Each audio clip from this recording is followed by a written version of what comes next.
দূরের এক বনে অনেক পাখির বসবাস। ওই বনের সব পাখি অনেক মিলেমিশে বাস করত। একদিন বিউটি পায়রা একটা গাছের ডালে বসে মন খারাপ করে বলতে থাকে, সারা দিন খাবার খুঁজলাম, তবুও কোনো খাবার পেলাম না। এদিকে আকাশ কালো, তার উপর আবার বাড়িতে পারুল না খেয়ে আছে। খালি হাতে বাড়ি ফিরলে পারুলের অসহায় মুখটা দেখতে হবে। হায় সৃষ্টিকর্তা, এবার আমি কি করব?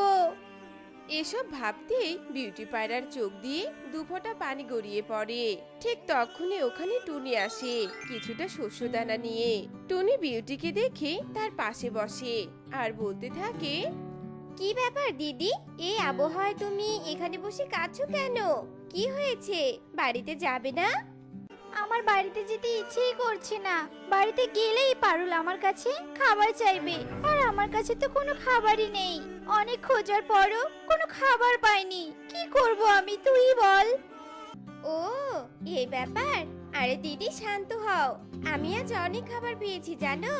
আমার এখান থেকে অর্ধেক খাবার তুমি বাড়িতে নিয়ে যাও। টুনি অর্ধেক শস্যদানা বিউটিকে দেয়। বিউটি শস্যদানা পেয়ে অনেক খুশি ছিল। টুনি, তুই অনেক ভালো রে। আমি তোর এই ঋণ কোনোদিনও পরিশোধ করতে পারবো না। আরে দিদি, এসব কি বলছো? একটা পাখি হয়ে আরেকটা পাখিকে সাহায্য করা আমার কর্তব্য। আর তুমি না খেয়ে দুঃখে থাকবে আর আমি খেয়ে সুখে থাকবো, সেটা কি করে হয় বলো তো? মনে হচ্ছে এক্ষুনি বৃষ্টি নেমে আসবে। চলো দিদি, আমরা বাড়ি ফিরে যাই। ওরা দুজন উঠতে থাকে। বিউটি আর টুনির বাড়ি পাশাপাশি গাছের ডালে। আর কিছুক্ষণের মধ্যেই ওরা ওদের বাড়িতে পৌঁছায়। টুনির মেয়ে টুকি টুনিকে দেখে বলতে থাকে, মা, তুমি এসেছো? জানো মা, আকাশ কালো দেখে তোমার জন্য আমি ভীষণ চিন্তা করছিলাম। আমার অনেক ক্ষুধাও লেগেছে মা। চিন্তা করতে করতে মনে হয় ক্ষুধাটা আমার বেড়ে গেছে। আমাকে তুমি খাবার খেতে দাও মা। হ্যাঁ হ্যাঁ মা, এই তো শস্যদানা এনেছি। নে সোনা, খেয়ে নে। আর চিন্তা করতে হবে না মায়ের জন্য। টুকি খাবার খেতে শুরু করে। কিছুক্ষণের মধ্যেই আকাশ থেকে প্রচন্ড বেগে বৃষ্টি, তার পাশাপাশি বাতাসও নেমে আসে। টুনি তার ঘরের জানালা দিয়ে বাহিরে দেখে। হে সৃষ্টিকর্তা, তুমি বনের সব পাখিদের রক্ষা করো। এই বৃষ্টি বাতাসে যেন কারো কোনো ক্ষতি না হয় সৃষ্টিকর্তা। অন্যদিকে বনের সব পাখিরা তাদের ঘরে বসে একই প্রার্থনা করতে থাকে। এদিকে বৃষ্টি চলতেই থাকে। এমন সময় একটা বিষধর সাপ টুনির ঘরের নিচে আসে আর উপরে টুনির ঘর দেখে বলতে থাকে, এই ঘরে নিশ্চয়ই পাখি আছে। যাই, তাড়াতাড়ি সেই পাখিকে খেতে যাই। বৃষ্টিতে এই ঘরের পাখিটা নিশ্চয়ই বাইরে যেতে পারবে না। হ্যাঁ, আমি বরং পাখিটার ঘরে উঠি। এসব ভেবে সাপ যেই না গাছ বেয়ে উপরে উঠতে ধরে। আর ঠিক তখনই বিউটি পায়রা তার ঘর থেকে সাপটাকে দেখতে পায়। আরে আরে, এই সাপটা তো টুনির ঘরে প্রবেশ করার জন্য উপরে উঠছে। টুনির তো ঘোর বিপদ। এখান থেকে চিৎকার করলে তো তুমি শুনতেও পারবে না। কি করি এখন? বিউটি যখন এসব কথা বলছিল ঠিক তখনই বিউটির ঘরে যজ্ঞ আর কণিকা কাক ভিজতে ভিজতে প্রবেশ করে। বিউটি বোন, আমাদের ঘর বাতাসে ভেঙে গিয়েছে। আমাদের থাকার মতো আর কোনো জায়গা নেই। দয়া করে তোর ঘরে আমাদের একটু জায়গা দে। ঠিক আছে, তোমরা আমার ঘরে থেকো। কি ব্যাপার বিউটি বোন, তোকে এত উদাস দেখাচ্ছে কেন? আর তুই বাহিরে কি দেখছিস? এসব বলেই বিউটি যেদিকে তাকিয়ে আছে যজ্ঞ সেদিকে তাকায় আর সাপকে দেখে অবাক হয়ে যায়। হায় হায়, এই সাপ তো টুনির ঘরে প্রবেশ করার জন্য উপরে উঠছে। টুনিকে বাঁচাতে হবে। এইভাবে হাত গুটিয়ে বসে থাকলে চলবে না। বিউটি বোন, লাঠি দে, আমি আজ সাপকে মেরেই ফেলবো। যজ্ঞ দাদা, আমিও যাব তোমার সাথে, চলো। বিউটি আর যজ্ঞ লাঠি নিয়ে বৃষ্টিতে ভিজে উড়ে সাপের ওখানে যায় আর লুকিয়ে পাশ থেকে সাপকে আঘাত করে। আর সাপ আঘাতের কারণে সাথে সাথে সেখানে মারা যায়।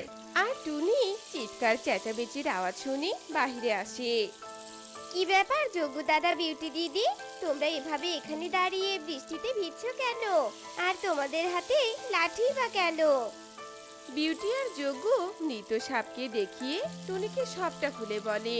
বিউটি আর যজ্ঞর প্রতি কৃতজ্ঞতায় টুনির চোখ ছলছল করে ওঠে। যজ্ঞ দাদা, বিউটি দিদি, আজ তোমাদের জন্য আমার আর আমার মেয়ের প্রাণ বেঁচে গেল। আমি যে কি বলে তোমাদের ধন্যবাদ দিব তা নিজেও জানি না। আরে কাঁদছিস কেন পাগলি? তুই তো সব সময় বলিস এক পাখি হয়ে আরেক পাখির বিপদে সাহায্য করা। যা, বৃষ্টিতে না ভিজে ঘরে যা। সবাই ঘরে প্রবেশ করে। একদিন ওই বনে একটা দুষ্টু ঈগল আসে আর পুরো বনে তাণ্ডব চালাতে থাকে। ঈগল তার শক্তির দ্বারা পাখিদের ধরে ধরে খেত। একদিন ঈগল একটা গাছের ডালে বসে আর বলতে থাকে, এই বনে এসে আমি অনেক শান্তিতে পাখি ধরে খেতে পাচ্ছি। এই বনে আমার উপর আর কোনো পাখি নেই। বেশ মজা হচ্ছে, পেটটা এখন তাজা আছে। যাই, এখন একটু ঘুমিয়ে নেই। ঘুমাতে ঘুমাতে ক্ষুধা লেগেছে, এখন একটা পাখি ধরে খেতে হবে। এমন সময় ওদিক দিয়ে তোতা উড়ে যাচ্ছিল। ঈগল তোতাকে দেখে তার পিছু পিছু ছুটতে থাকে আর তোতাও ঈগলকে দেখে দ্রুত উড়তে থাকে। কিন্তু এক পর্যায়ে ঈগল তোতাকে ধরে খেয়ে ফেলে। বেচারা তোতা, আমার সাথে পাঙ্গা নিয়েছিলি তাই না? এবার আমার পেটে দৌড় প্রতিযোগিতা কর। ঈগল উড়ে চলে যায়। কিছুটা দূর থেকে টুনি, যজ্ঞ, বিউটি ঈগলের এসব কাণ্ড দেখে ফেলে। না না, ঈগলের এই অত্যাচার আর মেনে নেওয়া যাচ্ছে না। ঈগল অতি শক্তিশালী জন্য আমাদের যেভাবে নাচাচ্ছে আমরা সেভাবেই নাচছি, সেটা কখনোই হতে পারে না। ঈগলকে একটা শাস্তি দিতেই হবে। কি শাস্তি দিবি টুনি? আমরা তো ছোট, আমাদের শক্তি ওই ঈগলের কাছে কিছুই না। এমন সময় যজ্ঞর চোখ যায় সামনের নদীর দিকে। নদীতে তখন একটা লাল ভুট্টা ভেসে যাচ্ছিল। আরে, নদীতে ওটা কি ভাসছে? দেখতে আবার লাল রঙের। দেখি তো কাছে গিয়ে।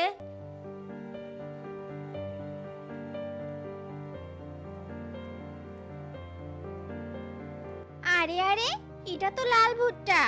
এমন ভুট্টা তো আমি কখনো দেখিনি আর খাইও নি।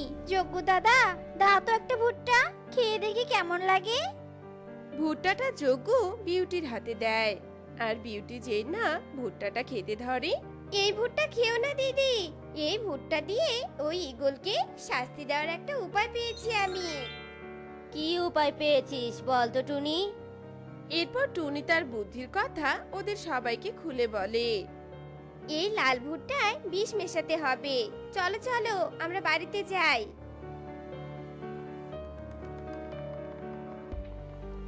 সবাই টুনির বাড়ি যায় আর ভুট্টায় বিষ মেশায়। টুনি তার বুদ্ধিমতো বিষ মেশানো ভুট্টা নিয়ে ঈগলের সামন দিয়ে চলতে থাকে আর ঈগল বলতে থাকে, এই ছোট্ট টুনি, তোর তো সাহস কম নয়, আমাকে উপেক্ষা করে আবার আমার সামন দিয়ে যাস। আমি তোকে এক্ষুনি খেয়ে ফেলবো। টুনি পাখির মাংস কতদিন পর খাবো। আয় আয় আমার এখানে বলছি। ঈগল টুনির দিকে এগিয়ে আসে আর টুনি তার বুদ্ধিমতো ঈগলকে বলতে থাকে, ইগো দাদা, তুমি তো আমাকে খাবেই। আমার আজকে শেষ দিন, তবে আমার একটা শেষ ইচ্ছে পূরণ করবে দাদা, দয়া করো। তোর আবার শেষ ইচ্ছাও আছে? তা বল শুনি, কি তোর শেষ ইচ্ছা? আমি লাল ভুট্টা খেতে অনেক পছন্দ করি, তাই সব সময় লাল ভুট্টা সাথে করে নিয়ে ঘুরি। আমি তোমার পেটে গিয়ে এই ভুট্টার সাথেই থাকতে চাই গো দাদা। তাই আমাকে খাওয়ার আগে এই লাল ভুট্টাটা একটু খেয়ে নাও, তারপর তুমি আমাকে খাবে। ও, এটাই তো শেষ ইচ্ছা? তবে দে, এ তো ভালো কথা। দে তো দে, ভুট্টাটা আমাকে দে তো খাই। ঈগল বিষ মেশানো ভুট্টাটা খেয়ে নেয় আর বিষের কারণে সাথে সাথে ঈগল মাটিতে লুটিয়ে পড়ে। তুই আমাকে এটা কি খাওয়ালি? এই টুনি, তোকে আমি ছাড়বো না। এসব বলতে বলতে ঈগল মারা যায় আর তখনই ওখানে সবাই আসে। দুষ্টু ঈগল, এবার মজা বোঝ। সব সময় ক্ষমতা আর শক্তি কাজে আসে না, মাঝে মাঝে বুদ্ধিও কাজে লাগাতে হয়। চলো দাদা দিদিরা, আজ থেকে আমরা আগের মতো সুখেই দিন কাটাবো। আজ আমার মা বাইরে থেকে আমার জন্য কি খাবার আনবে খাওয়ার জন্য? আজ আমার মেয়ের জন্য আমি ওই দূর পাহাড় থেকে শস্য দানা নিয়ে আসবো খাবারের জন্য। কাল ওই দূর পাহাড়ে আমি কিছু শস্য দানার সন্ধান পেয়েছিলাম। ঠিক আছে মা, তুমি তাহলে তাড়াতাড়ি আমার জন্য শস্য দানা নিয়ে এসো।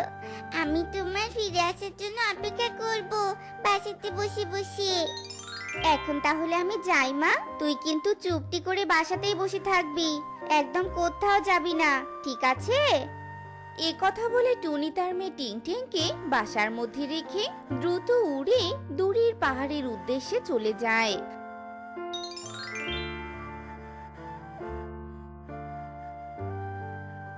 আর পাহাড়ে গিয়ে একটা গমের ক্ষেত দেখতে পায়। বাবা, কত বড় একটা গমের ক্ষেত! এই ক্ষেত থেকে আমি অনেকগুলো গম নিয়ে যেতে পারবো। মেয়েটা আমার গম খেতে ভীষণ ভালোবাসে। যাই, বেশ কয়েকটা গমের শীষ ভেঙে নিয়ে যাই।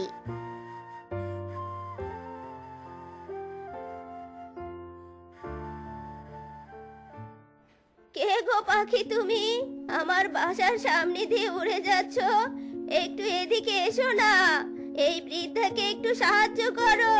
ও পাখি, এসো না একটু আমার বাসার সামনে। এ কি?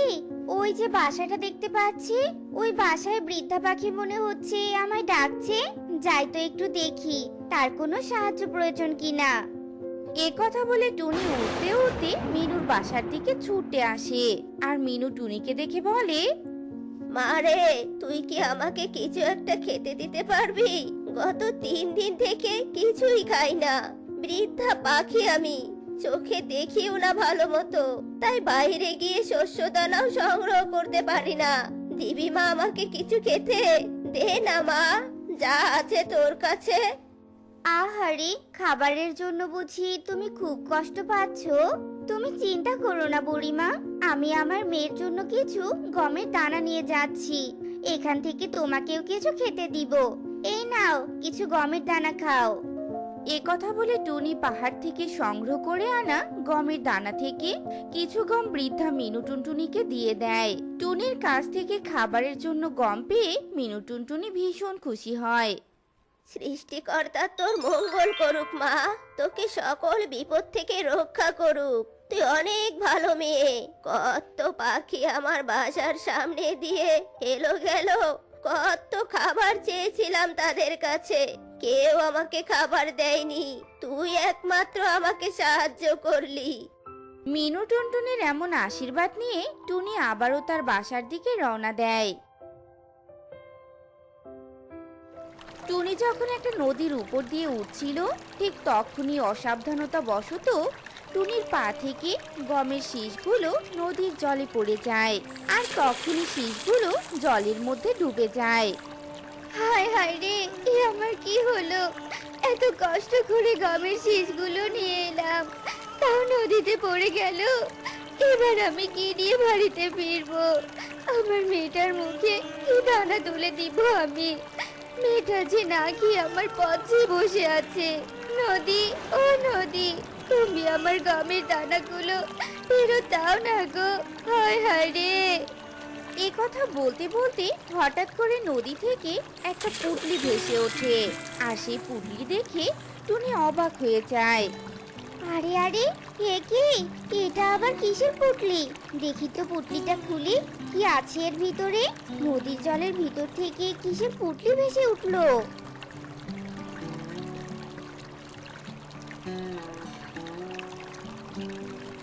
হায় হায়, এটা আমি কি দেখছি? এতগুলো গমের দানা! নদী আমার কষ্টের কথা শুনে কৃপা করেছে, তাই তো আবার আমাকে এই গমের দানা ফিরিয়ে দিয়েছে। কিন্তু এতগুলো গম তো আমার দরকার নেই।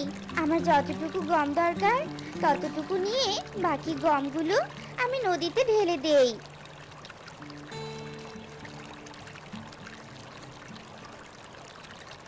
আহারে কাকুলি, আমাদের যদি কোনো চাকর থাকতো তাহলে কতই না ভালো হতো।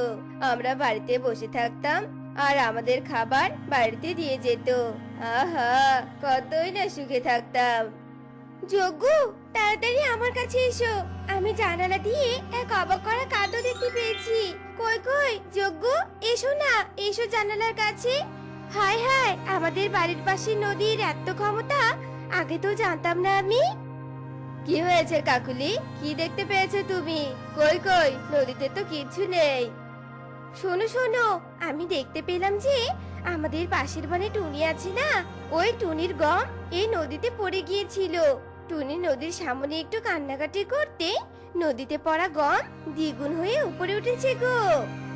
এ কি অবাক করা কথা বলছো তুমি কাকুলি? সত্যি যদি তাই হয় তাহলে আমাদের তো লাভ আর লাভ গো। আমাদের আর কোনো কাজ করতে হবে না, অল্প দিনের মধ্যেই তো আমরা অনেক বড়লোক হয়ে উঠবো গো। শোনো যজ্ঞ, আমি বলি কি, আমাদের যে চালের বস্তা সংগ্রহ করে রেখেছি না আমরা, চলো আমরা সেই চালের বস্তা ওই নদীতে ফেলে দিই আর কষ্ট পাওয়ার নাটক করব। তাহলে নদী আমাদের দ্বিগুণ চালের বস্তা ফেরত দিবে। হা হা হা, বাহ কাকুলি বাহ, তোমার মাথায় তো বেশ ভালো বুদ্ধি এসেছে। আমাদের কখনোই আর কোনো কাজ করতে হবে না, সব খাবার ওই নদী থেকেই পাবো। চলো চলো, আর দেরি না করে সংগ্রহ করে রাখা চালের বস্তা আমরা নদীতে ফেলে দেই।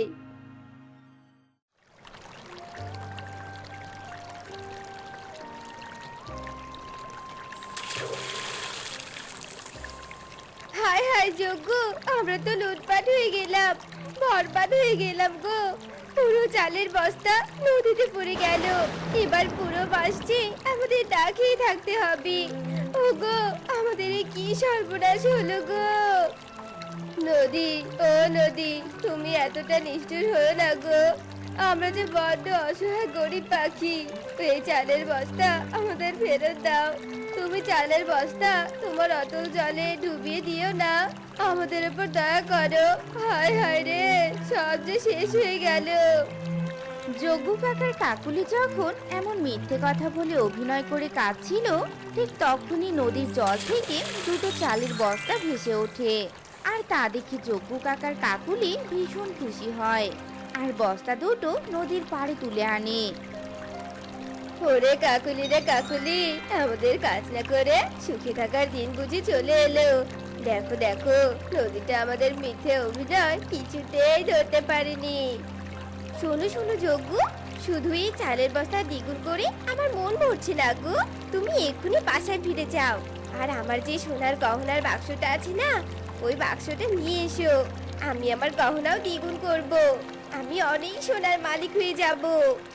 কাকুলির এমন কথা শুনে যজ্ঞ কাক বাসায় উড়ে যায় আর বাসা থেকে কাকুলিকে তার গহনার বাক্সটা এনে দেয়। কাকুলি গহনার বাক্সটা নদীতে ফেলে দেয়। এরপর আগের মতোই কাকুলির কান্নাতে নদী আবারও দুটো গহনার বাক্স ভেসে তোলে।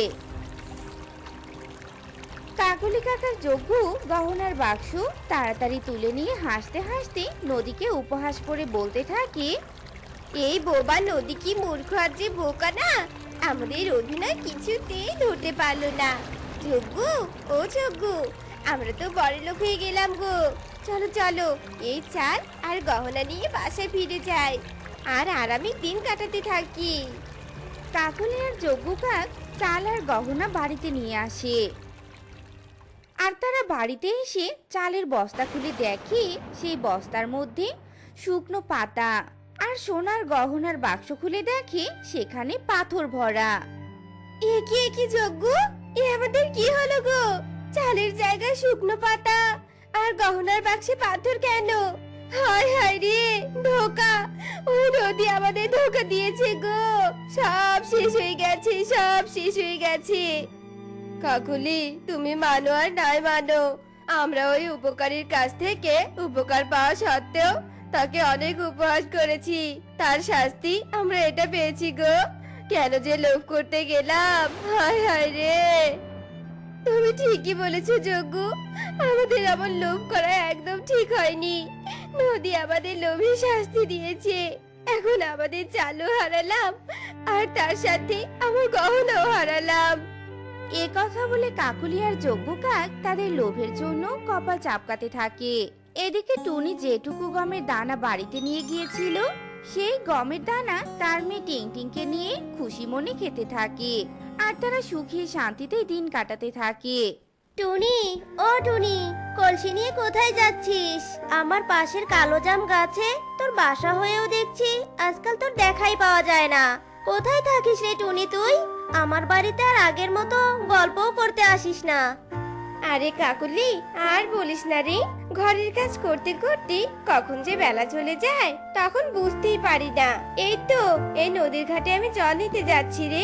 জল নিয়ে আসা হলে আবার শস্যদানা খুঁজতে যাব, বুঝেছিস? তুই জল আনতে যাচ্ছিস টুনি?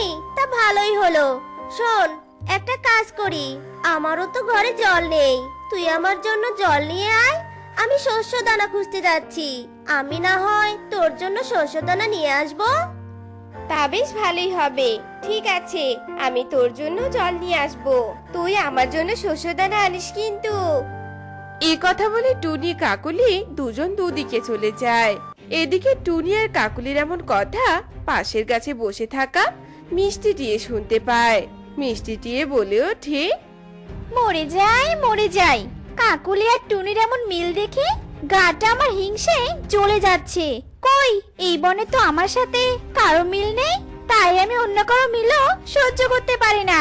কাকুলি আর টুনির মিল যদি আমি না ভেঙেছি তবে আমার নামও মিষ্টি টিয়ে না। এসব বলে মিষ্টি টিয়ে কাকুলির বাড়ির দিকে উড়ে যায়। আর অন্যদিকে কাকলিও শস্যদানা সংগ্রহ করে তার বাড়িতে ততক্ষণে ফিরে আসে।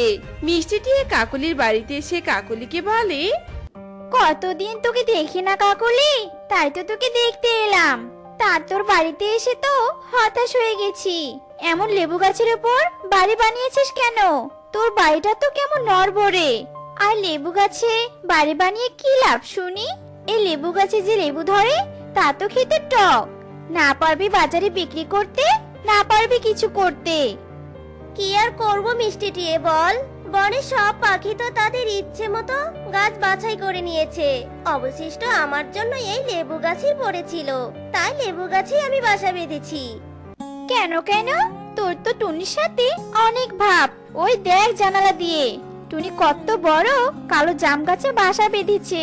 তুই চাইলেই তো ওই টুনিকে বলে তার বাসাটা নিয়ে নিতে পারিস। তুই ঠিক কথাই বলেছিস মিষ্টি টিয়ে, আমি তাহলে ওই টুনির বাসায় নিয়ে নেব। এই লেবু গাছের বাসায় থেকে আমি কি করব? কোনো নিরাপত্তা নেই। এই কথা বলে কাকলি কাক শস্যদানা নিয়ে টুনির বাড়িতে যায়। ও কাকলি, তুই এসেছিস? এই যে তোর জন্য আমি কলসে জল রেখেছি, যা শস্যদানা রেখে এই এক কলসি জল নিয়ে যা, কেমন? জল তো আমি নেবই টুনি, কিন্তু তার আগে আমার একটা আবদার রাখবি রে। আমার আর ওই লেবু গাছে বাসায় থাকতে একদম ভালো লাগছে না। তুই তোর কালো জাম গাছের এই বাসাটা আমাকে দিয়ে দিবি, আর তুই আমার লেবু গাছের বাসায় গিয়ে থাক। ঠিক আছে কাকুলি, তুই আমার কাছে একটা আবদার করেছিস আর আমি তা রাখবো না, তা কি করে হয় রে? কতদিন ধরে আমরা পাশাপাশি গাছে রয়েছি। ঠিক আছে কাকুলি, কালো জাম গাছের বাসাটা আজ থেকে তোর, আর আমি তোর লেবু গাছের বাসায় যাচ্ছি, কেমন? এই কথা বলে টুনি ভালো মনে কাকুলির কাছে তার বাসাটা ছেড়ে দেয় আর সেখান থেকে উড়ে লেবু গাছের বাসায় চলে আসে আর সেখানেই থাকতে শুরু করে দেয়। এভাবেই বেশ কিছুদিন কেটে যায়। একটা সময় পর সেই কালো জাম গাছে অনেক পাকা পাকা কালো জাম ধরে আর লেবু গাছেও অনেক লেবু ধরে। আহারে, আজ আমার কালো জাম খেতে বড্ড ইচ্ছে করছে। আগে যখন ওই গাছে আমার বাসা ছিল তখন নিজের ইচ্ছে মতো কত জাম খেয়েছি। আজ আমার ওই গাছে বাসা নেই তো কি হয়েছে? ওই গাছ থেকে কালো জাম ছিঁড়ে খেলে কাকুলি আমাকে কিছুই বলবে না। এসব ভেবে টুনি তার বাসা থেকে উড়ে কালো জাম গাছে আসে আর যে না কালো জাম ছিঁড়তে যাবে অমনি কাকুলি কাক ঘরের মধ্যে থেকে তা দেখে ফেলে আর লাঠি নিয়ে ঘর থেকে বেরিয়ে টুনিকে বলতে থাকে, এই, আমার গাছে জাম নিচ্ছিস কেন টুনি? জাম ছেঁড়ার আগে আমার অনুমতি নিয়েছিলি? আমার জাম চুরি করতে এসেছিস তাই না? কাকলি, তুই এসব কি বলছিস? আর তুই আমার সাথে এমন ব্যবহার করছিস কেন? একদিন তো এটা আমারই জাম গাছ ছিল, তাই না? আজ আমার প্রচন্ড জাম খেতে ইচ্ছে করছিল, এই বলে গাছে আমি জাম ছিঁড়তে এসেছি রে। ওসব আগের কথা তুই ভুলে যা, বুঝেছিস? এই গাছের বাসা যেদিন থেকে আমার নামে হয়ে গেছে, সেই দিন থেকে এই জাম গাছের মালিকও আমি, বুঝেছিস? যা, চলে যা এখান থেকে। ছি ছি কাকলি, তোকে আমি আমার খুব ভালো প্রতিবেশী ভেবেছিলাম, আর আজ তুই কি না তোর আসল চেহারা দেখিয়ে দিলি। আজ আমি বুঝতে পেরেছি তোকে আমার জাম গাছের বাসা দিয়ে কতটা ভুল করেছি আমি। এই কথা বলে কাকলি মন খারাপ করে সেখান থেকে চলে যায়। আর উঠতে উঠতে টুনি তার লেবু গাছের বাসার ডালের সামনে এসে বসে পড়ে। ঠিক তখনই সেই দিক দিয়ে কবুতর নামের এক পাখি উড়ে যাচ্ছিল। টুনির মন খারাপ দেখে কবুতর টুনির কাছে গিয়ে বসে আর বলতে থাকে, এ কি টুনি, তোমার মন খারাপ নাকি? এভাবে চুপচাপ বসে আছো, কি হয়েছে বলো আমাকে, দেখি তোমার মন ভালো করে দিতে পারে কিনা। কি আর বলবো দুঃখের কথা কবুতর দাদা, সবাই এখন ঠকবাজ হয়ে গেছে গো। কাকুলি আমার সাথে চাটুকারিতা করে কি করেছে জানো? শোনো, তোমাকে সবটা শোনাচ্ছি। এ কথা বলে টুনি কবুতরকে একে একে সব কথা বলে দেয়। সব শুনে কবুতর হেসে বলে ওঠে, হা হা হা, তা তো বেশ ভালোই হয়েছে। তোমার লেবু গাছে বাসা আছে, আবার সেই লেবু গাছে কত লেবু ধরেছে। শোনো, কাকলি বুদ্ধির অভাবে নিজের পায়ে নিজেই কুড়াল মেরেছে। শোনো, তোমাকে একটা বুদ্ধি দেই। বনে তো বেশ গরম পড়েছে, তুমি এই লেবু গাছ থেকে লেবু ছিঁড়ে নিয়ে তা দিয়ে শরবত বানিয়ে বিক্রি করতে পারবে। এতে তুমি অনেক টাকা পাবে, বুঝেছো? বাবা কবুতর দাদা, তুমি তো আমাকে বেশ ভালো বুদ্ধি দিয়েছো। আমি আজ থেকে এই লেবু শরবতের ব্যবসা শুরু করব তাহলে। এরপর কবুতর সেখান থেকে চলে যায়। আর কবুতর চলে যাওয়ার সাথে সাথে টুনি লেবু গাছের সবগুলো লেবু পেড়ে নেয়। তারপর সেই লেবু দিয়ে শরবত বানিয়ে বনের পথে পথে ঠেলা গাড়িতে করে বিক্রি করতে থাকে। শরবত নিবে গো, লেবু শরবত, এসো এসো, আমার ঠেলা গাড়ির কাছে এসো। কে কে নিবে লেবু শরবত? ঠান্ডা ঠান্ডা লেবু শরবত নিয়ে যাও, নিয়ে যাও। আহা, উঠতে উঠতে গলাটা বড্ড শুকিয়ে গিয়েছিল। বেশ ভালোই হয়েছে রে টুনি যে তুই শরবতের দোকান ধরেছিস। দে তো টুনি দে, আমাকে এক গ্লাস ঠান্ডা ঠান্ডা লেবু শরবত দে তো। হ্যাঁ হ্যাঁ ইগো দাদা, এই নাও শরবত, খেয়ে তোমার গলাটা একটু ঠান্ডা করে নাও। এরপর টুনি ইগলকে শরবত খেতে দেয়। আর ইগল লেবু শরবত খেয়ে বেশ প্রশংসা করে। তারপর শরবতের দাম দিয়ে সেখান থেকে চলে যায়। এভাবেই দেখতে দেখতে টুনির লেবু শরবতের চাহিদা অনেক বেড়ে যায়। আর শরবত বিক্রি করে টুনি অনেক টাকা পায়। আর এসব দেখে কাকলি কাক বলতে থাকে, ওই টুনি আমার লেবু গাছের লেবু দিয়ে শরবত বানিয়ে এত টাকা পাচ্ছে, আমি বসে আছি কেন? আমিও টুনির গাছের কালো জাম বিক্রি করে টাকা রোজগার করব। এ কথা বলে কাকলি গাছ থেকে সব কালো জাম একটা ঝুড়িতে পেরে নেয় আর বাজারে বিক্রি করতে চলে যায়। কিন্তু কাকলির কাছ থেকে কেউ কালো জাম কিনে নেয় না। তা দেখে কাকলি কপাল চাপকাতে চাপকাতে বলে, হায় হায় রে, টুনির কাছ থেকে তার কালো জামের গাছটা নিয়ে নিয়েছি, কিন্তু এদিকে টুনি আমারই লেবু গাছের লেবু দিয়ে শরবত বানিয়ে কোটিপতি হয়ে যাচ্ছে। আজ কম বুদ্ধির কারণে আমার কাছে অমূল্য সম্পদ ছিল, তাও আমি বুঝতে পারিনি। হায় হায় রে। কাকলি যখন তার বোকামোর জন্য এভাবে হায় হায় করছিল, অন্যদিকে টুনি লেবু শরবত বিক্রি করে সুখে দিন কাটাতে থাকে। তো বন্ধুরা, আমাদের আজকের এই গল্পটি তোমাদের কাছে কেমন লেগেছে তা কমেন্টে জানাতে ভুলো না কিন্তু।